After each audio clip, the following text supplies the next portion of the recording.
Obviously, I have already one pan ready that we're going to use, and I'm going to show you quick the real trick, and it's really the beauty of the 18th century. And the beauty of the 18th century is because they had no refrigeration, they had no canned goods, there was no airlines. What did they have to do? Look here what I had to do.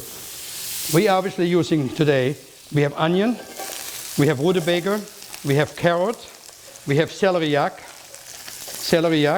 and we have turnips, which are basically root vegetables that the 18th century had to offer plenty because they would last all winter long in the root cellars. So you have turnip, you have the celeriac, you have the rutabaga, and you have the parsnip and onion that are all the beautiful vegetables the 18th century had to offer.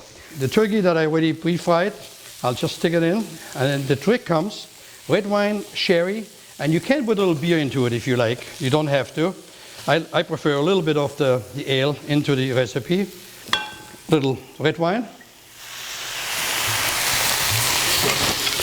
And we have a little bit of sherry for extra flavor. Sherry was used a lot in 18th century cooking, so was Madeira for this matter.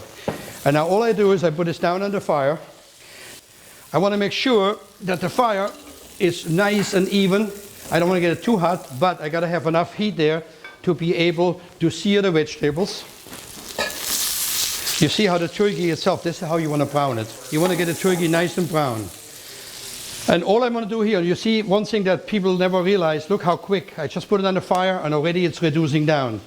All I need to do is cook the root vegetable about 8 minutes approximately. So basically what I'm doing right now, I'm reducing the root vegetables, which are basically 80 to 87% water.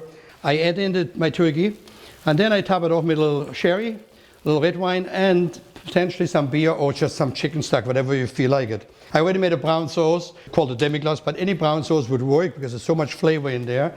I'm adding the brown sauce in a little bit once the vegetables are reduced some more, so I get a nice flavor from the different root vegetables that makes this dish so delicious.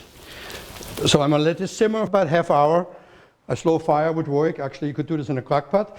Or better, if you have an 18th century kitchen like me today, just follow me. See how it's done.